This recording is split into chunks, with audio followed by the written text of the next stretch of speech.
What's up, y'all? My name is Lachelle, and this is All Care, Some Responsibility, where I share my lukewarm takes at the intersection of pop culture and cultural analysis.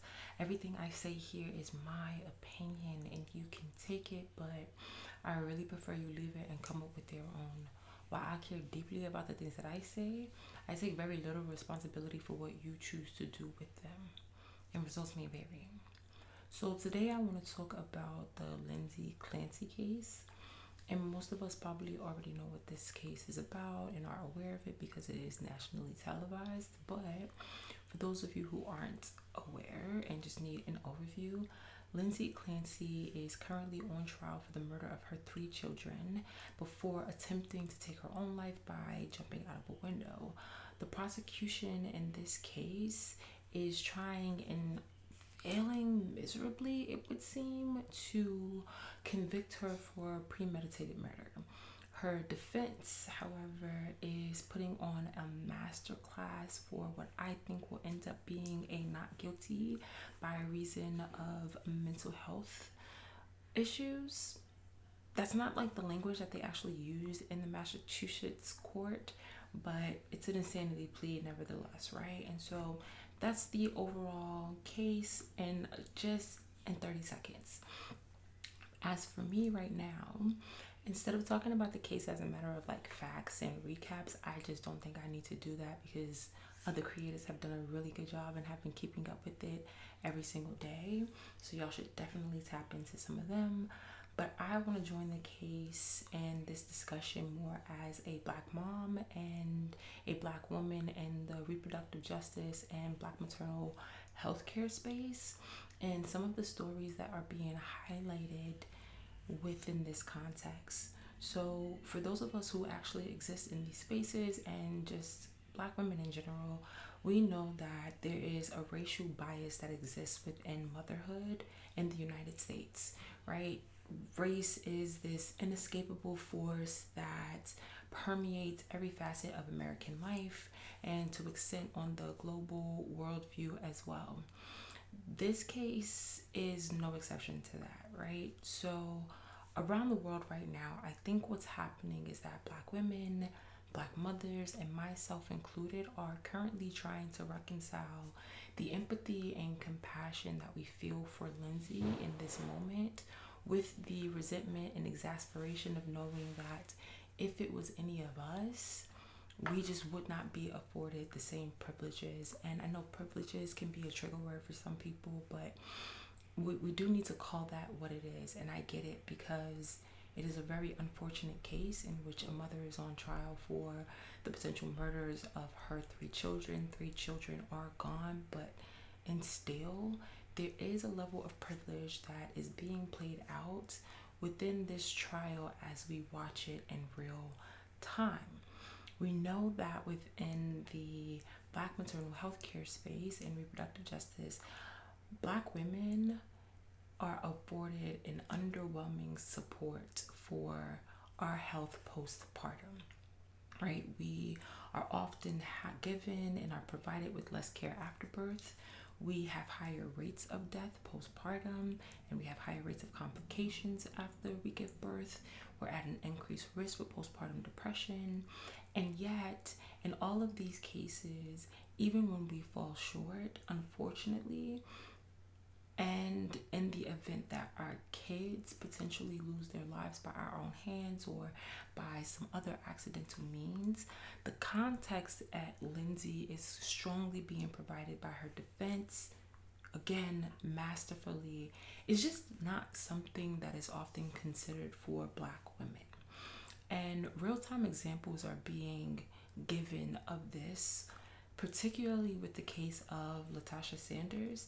This case is being brought back into media circulation as a prime example of same context but different consequences because Latasha Smith was convicted of murdering her two children back in 2022 and she was sentenced to 2 life prison sentences, right? So 2 life sentences for their murders.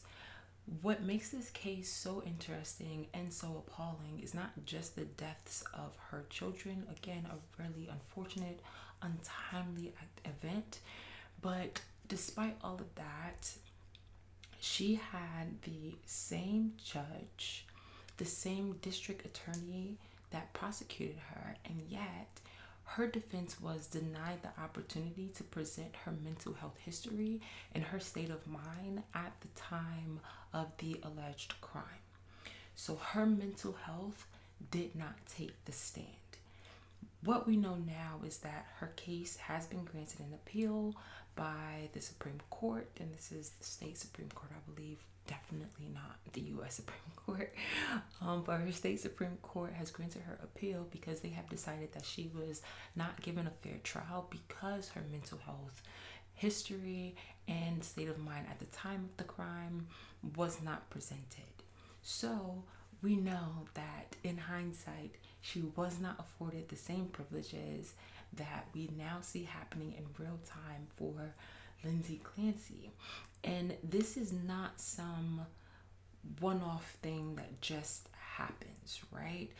We also have this case that is currently underway with Deja.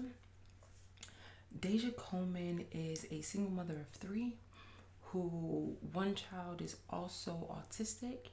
She supposedly, allegedly, based off of some of the reports that are coming out, was escaping an abusive relationship, as well as living in a homeless shelter or so to take care of her children. But as she was going to drop off 2 of her children, her youngest, who is 1 year old, was left inside of the car as she went to work. So she dropped the 2 off, went into the office, and in the exhaustion and the need to get things done, she just forgot that her child was in the backseat of the car. The heat was sweltering, and as a result, the child died, right? There was nothing they could do to resuscitate this child, and as a result, Deja was charged and is currently awaiting trial for the murder of her 1-year-old. On the other side of the spectrum, though, in Kentucky, we have this elderly, well, she's not really that much like elderly per se, but she is currently a grandmother, but she's also a doctor, Dr. Stacy Fazenbaker. On her way to take her grandchild to daycare, she forgot and left her 10-month-old grandchild in the backseat of her car. They only discovered that it happened because the parents called the daycare, was looking for the child. The daycare let them know, hey, she never got dropped off. And so as a result, everybody starts looking for this child. Come to find out, the grandmother left her in the back seat. Again, extreme heat conditions, the baby died. Instead of locking her up, instead of booking her, placing any charges, the Kentucky police essentially decided that they needed to do a full and complete investigation before they would make any charges. So again, we have context before the consequences. And so in all of these cases, right, specifically for the Black women, they weren't nationally televised for some trial. They weren't given sympathy. They weren't provided the context in which these activities, these crimes supposedly happened, these which were really just accidents that happened, and instead they immediately were criminalized. And in Latasha's case already, she was penalized to the furthest extent, right? And who knows what the outcome will be for Deja Coleman as she awaits her trial.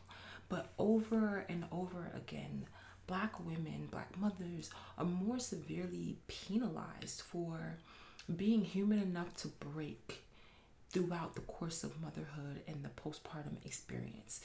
We aren't given the same grace to fail our children, and we're given even less resources and less support to care for and succeed postpartum, right?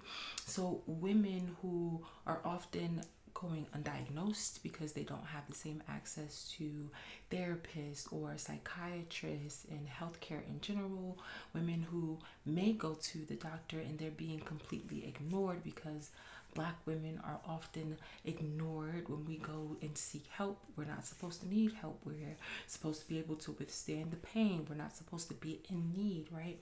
These women are being penalized and over criminalized, and the same circumstances that we see are their white counterparts not having to endure.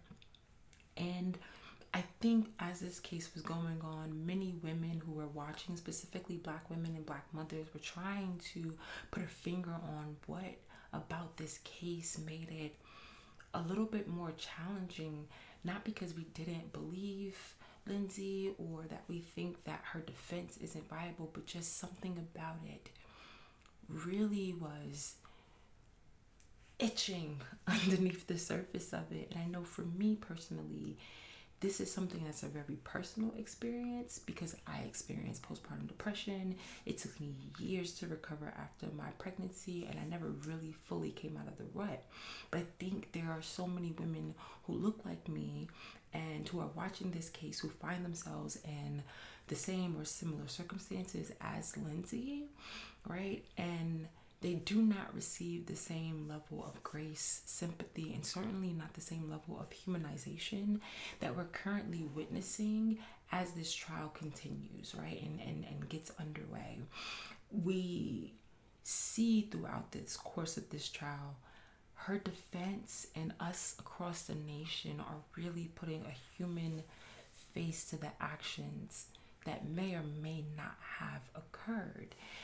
But the reality is most of us will be more like Latasha than Lindsay, right? We'll find ourselves criminalized and suffering the consequences of things that happen in our darkest and worst moments by no accord of our own, but because we're in a state of psychosis, and we will be charged. And unlike Latasha right now, many of us won't even get a second chance or an appeal to make a case, right? And so knowing that even after this case is long done, there will still be so much more work, so much more of a fight that Black women and Black mothers have to do in order for postpartum depression and postpartum psychosis to be treated and recognized as a true medical crisis, a medical emergency.